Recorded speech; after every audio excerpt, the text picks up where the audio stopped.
Hey everyone, it's Ryder from Skip. I hope you're doing well. A quick update on the $55 billion grant proposal that would provide grants for hard-hit small business owners. There's been a few updates there. I want to talk about the House proposal and the Senate proposal. But like I said last week, this is huge news. Plus, quickly, I'll talk about SBA EIDL funding, how much money is left in the pot, and how to start thinking about the other major SBA funding sources, microloans, 7A, 504, etc., which are great programs, and still many people do not know about them. And finally, to end with some quick economic news. Thanks as always for tuning in and supporting us. In a video a few days ago, I unveiled our silver play button for reaching 100,000 subscribers. Just a huge thank you to all of you again who've helped us get to that milestone. And thanks to everyone who's going to join us now by hitting subscribe, turning on the alerts, and being a part of our first million subscribers. So first on EIDL funding, our team is working extremely hard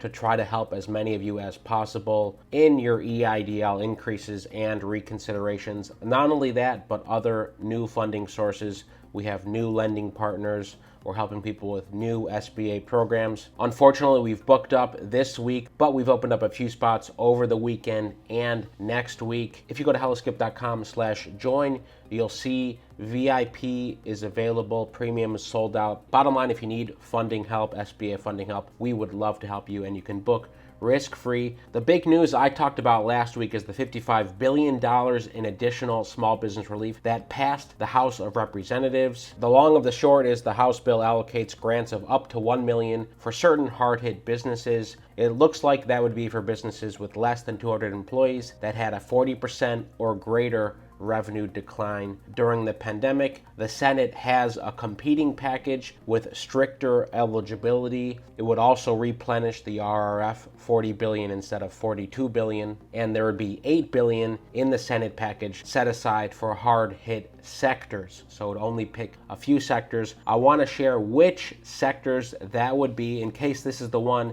that gets passed. If you want a quick summary of these proposals, we just posted this a few minutes ago on our Instagram at hello.skip. $13 billion or $8 billion in new small business grants. We compare the House proposal and the Senate proposal. Here's why we try to cover this and bring you breaking news when it comes to funding, grants, or important legislation. According to a report released by the IRC, more than 80% of restaurants that did not receive RRF funds, the majority were left out. 80% of them said they are on the verge of shutting their doors, a fate that has befallen at least 90,000 restaurants since the onset of the pandemic. That's the Independent Restaurant Coalition. Here's the 2-page report they put up. Restaurants reported that if they did not receive RRF, 42% are in danger of filing or filed for bankruptcy. 28% have received an eviction notice or are anticipating receiving one. Here are two more big ones. Half who did not receive an RRF were forced to lay off staff because of the Omicron surge, and 41% have taken on personal loans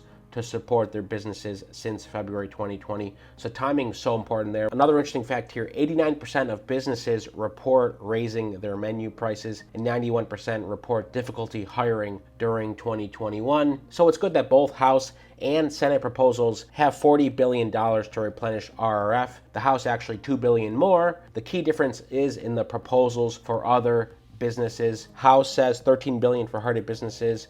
Senate says $8 billion for hard-hit businesses in specific sectors. Just to recap, here are some of the specific sectors. Grants for gyms, so $2 billion in that aid would go to gyms that have suffered losses of greater than 25%. Grants for minor league sports teams, $500 million for aid to minor league sports teams that lost at least 50% of their revenue during the first year of the pandemic. And you can see these have been cobbled together by various acts. There was a Gyms Act introduced by Senators Tammy Duckworth and Jerry Moran. There was a Minor League Baseball Relief Act introduced by Senator Richard Blumenthal, Marsha Blackburn, Tim Kaine, and Mark Warner. $2 billion for live venue service and support companies. Grants for border businesses. That's $1.4 billion to aid very small businesses located in areas adjacent to land ports of entry that were subject to closure during the pandemic. Grants for exclave communities, $85 million to small businesses located in Alaska, Washington, Minnesota that were not accessible from the U.S. Here's one of the examples. Port Roberts in Washington State is only accessible through British Columbia. And there are a few other examples. While we're on the map, I just want to say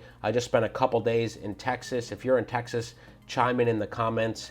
we'll be doing more trips to Texas. I'm in Florida at the moment, specifically in Miami. So if you're a Florida business owner, give a shout out in the comments. And in the next week, I'll be going through more states on the East Coast: Virginia, DC, Maryland, New York. So chime in below. I've had the fortune of talking to many of you who've subscribed, who've supported us. I hope to be meeting more of you in person in the coming months. I always love to know where you're watching from. And you can always leave comments on our Instagram as well. And you can follow us on LinkedIn. We are doing more to support small businesses directly on LinkedIn. We're at Hello Skip on LinkedIn, or you can just search Skip. Anyway, to round out this list, there's also $2 billion for buses and ferries. So there it is. The Senate is a hodgepodge of bills that other senators have proposed over the past 2 years that they're trying to cram together. So of course, I'd love to hear what you think about this Senate proposal compared with the House proposal.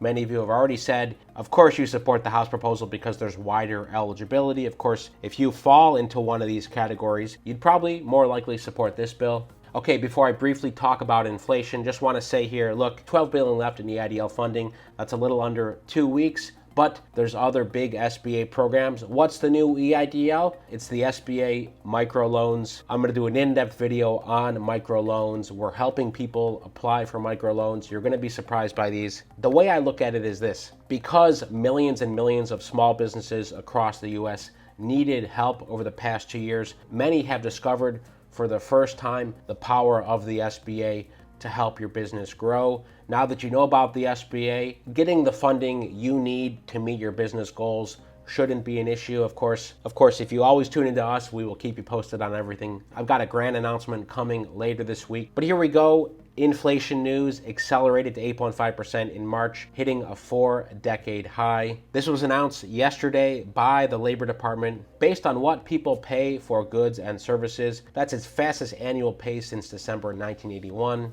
We've been setting records nonstop on these consumer prices for goods and services. Here's how that looks in March: 8.5%. Economists and investors are looking for evidence that this surge we're seeing now is at its peak, so that would be good news. Maybe this is the highest month it will be. However, there are other supply chain constraints. This includes Russia's invasion of Ukraine and the rise of COVID in China, further impacting the global supply chain and global economy. That's today's quick update on the House and Senate proposals. The House proposal is in the Senate floor. We don't know yet when they will vote on it. It's been with the Senate for a few days now. Maybe it'll be voted on next week, but I think they'll want to wait to see what happens with the Senate proposal. SBA EIDL funding. If you need help, go to helloskip.com/join. We only have VIP spots left, at least for the next 2 weeks. Most importantly, stay well, stay healthy, and I'll see you tomorrow.